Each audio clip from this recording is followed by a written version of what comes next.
Good morning students. Class 11th आपका वो chapter था वे आंखें कंप्लीट हुआ। उसका सारांश भी मैंने आपको दूसरे दिन बताया। अब आपके गद्य पाठ का जो लेसन नंबर 5 है जिसका शीर्षक है गलता लोहा, आप आज उसके बारे में बातचीत करेंगे। इसका जो राइटर है वो है लेखक शेखर जोशी। लेखक परिचय इस प्रकार है। शेखर जोशी का जन्म उत्तरांचल के अल्मोड़ा में 1932 में हुआ। उनकी प्रारंभिक शिक्षा अल्मोड़ा में हुई। 20वीं सदी के छठे दशक में हिंदी कहानी में बड़े परिवर्तन हो। उस समय कई युवा कहानीकारों ने परंपरागत तरीकों से हटकर नई कहानियां लिखनी शुरू की। इस तरह की कहानी की विधा साहित्य जगत में केंद्र में आकर खड़ी हुई। इस नए उठान को नई कहानी का आंदोलन नाम दिया गया। इस आंदोलन में शेखर जोशी का स्थान अनंतम है।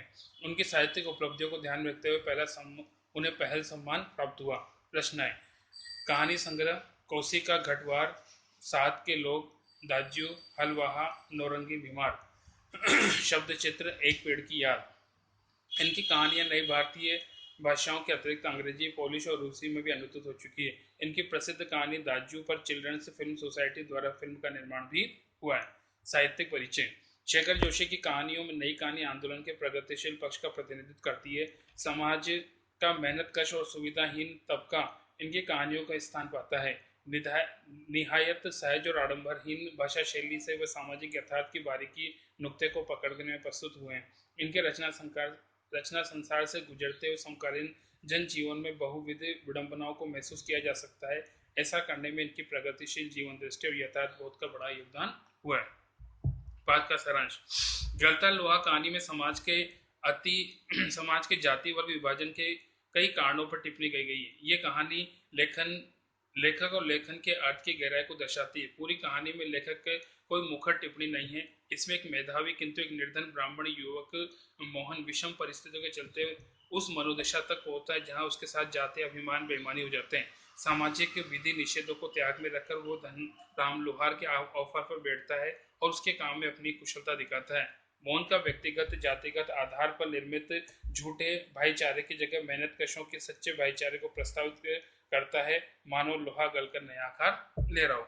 यहाँ पे जैसा कि लगता है कि सामान्य रूप में लोहा गलता है, अर्थात लोहे को जब हम गलाते हैं अर्थात उसको गर्म करते हैं तो उसको दूसरा रूप आकर दिया जाता है। वही चीज यहाँ पर भी देखने को मिलती है। लेखक ने यहाँ पे दो अर्थ दिए हैं। एक तो ये कि हो सकता है किस प्रकार से वो अपनी जातिगत उच्चता को छोड़कर निम्न वर्ग के कार्य में भी अपना हाथ और अपनी कुशलता दिखाने का प्रयास करता है, अर्थात उसमें बदलाव की गुंजाइश रखता है। जैसा कि आपने पहले देखा होगा कि कई ऐसे व्यक्ति होते हैं जो कि चाहकर भी अपना पैतृक व्यवसाय नहीं बदल पाते या उसे बदलने में उनको अड़चन होती है। लेकिन इस समाज का इस पाठ के माध्यम से जो उदाहरण दिया है कि यदि मांग हो तो निश्चित तौर पर बदलाव की गुंजाइश बैठती है। मोहन के पिता वंशीधर ने जीवन भर पुरोहिती किया। वृद्धावस्था में कठिन श्रम और व्रत उपास नहीं होता। उन्हें चंद्रदत्त के यहाँ रुद्री पाठ करने जाना था परंतु जाने की तबीयत नहीं थी। मोहन उनका आश्रय समझ गया लेकिन पिता का अनुष्ठान न कर पाने की उसकी इच्छा थी। पिता का भार हल्का करने के लिए खेतों की ओर चला गया लेकिन हंसुए की धार कुंद हो चुकी थी। उसने अपने दोस्त धनराम की याद आई। वो धनराम लोहान की दुकान पर धार लगवाने पहुंचा। धनराम उसका सहपाठी था। दोनों बचपन की यादों में खो गए। मास्टर जी त्रिलोक सिंह के बारे में पूछा। धनराम ने बताया कि वो पिछले साल ही गुजर गए। दोनों हंस हंसकर उनकी बातें करने लगे। मोहन पढ़ाई गायन में निपुण था। वो मास्टर जी का चहेता शिष्य था। उसे पूरी स्कूल का मॉनिटर बना रखा था। वो कमजोर छात्रों को दंड देने का भी अधिकार उसे दे रखा था। धनराम ने भी मोहन से मास्टर के आदेश पर डंडे खाए। धनराम उनके प्रति स्नेह और आदर भाव रखता था क्योंकि जातिगत आधार की हीनता उसके मन में बैठा दी गई थी। उसने मोहन को कभी भी अपना प्रतिद्वंदी नहीं समझा। धनराम मोहन धनराम गांव की खेती और मजदूर परिवार के लड़कों की तरह तीसरे दर्जे में ही चढ़ पाया। मास्टर जी उसका विशेष ध्यान रखते थे। धनराम की तरह का पाड़ा कभी याद नहीं हुआ, इसी वजह से उसकी पिटाई होती। मास्टर जी का नियम था कि सजा पाने वाले को अपने हथियार भी जुटाना पड़ता। धनराम डर और मंदबुद्धि होने के कारण तेरा का पाड़ा नहीं सुना पाया। मास्टर जी ने वेंकैया तेरे दिमाग में तो लोहा भरा है, विद्या का ताप कहाँ लगेगा इसमें। अब यहाँ पे हम कह सकते हैं कि एक अध्यापक के द्वारा छात्र पे ऐसी व्यंग्योक्ति करना अनुचित है। अगर कोई बच्चा कमजोर है तो उसे प्रोत्साहन मिलना चाहिए, न कि उस पर ऐसे व्यंग्य किए जाएं। इतना कहकर उन्होंने थैले में से 5-6 दरातियां निकालकर धनराम को धार लगाने को पकड़ा दी। हालांकि धनराम के पिता ने उसे हथौड़े से लेकर धन चलाने की विद्या सिखा दी। अब यहाँ पे दो तरह की विद्याएं धनराम एक तो अपने पिता के द्वारा लोहार का काम सीख रहा है, दूसरा अपने विद्यालय के अंदर पढ़ाई का काम मास्टर जी से सीख रहा है। विद्या सीखने के दौरान मास्टर तिलोक संग अपनी पसंद के बेच चुनने की छूट देते हैं, परंतु गंगाराम इसका चुनाव नहीं करते। एक दिन गंगाराम अचानक चल बसे। धनराम ने सहज भाव से उनकी विरासत संभाल लेता, उनकी दुकान पर वो बैठ गया। उधर मोहन को छात्रवृत्ति पाई। उसके पिता वंशीधर उसे बड़ा आदमी बनाने का स्वप्न देखने लगे।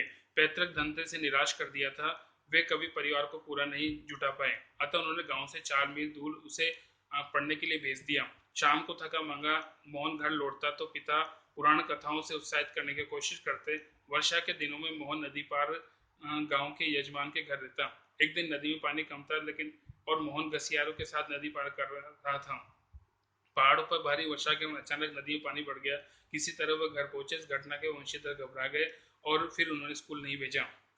उन्हीं दिनों बिरादरी का एक संपन्न युवक गांव में आया। रमेश लखनऊ में रहता था। उसने वंशीधर से मोहन की पढ़ाई के संबंध में वंशीधर ने उसे पढ़ाई के संबंध में चिंता व्यक्त की, तो उसने उसे अपने साथ ले जाने को तैयार हो गया। उसके घर में उसे प्राणी बनने का कोई अंतर नहीं मालूम हुआ। उसने लगा कि परिवार का एक सदस्य और रह सकता है और पढ़ सकता है। वंशीधर ने रमेश के रूप में भगवान मिल गए। मोहन रमेश के साथ लखनऊ पहुंचा। यहाँ से उसकी जिंदगी का दूसरा अनुभव शुरू होता है। बाकी नेक्स्ट है।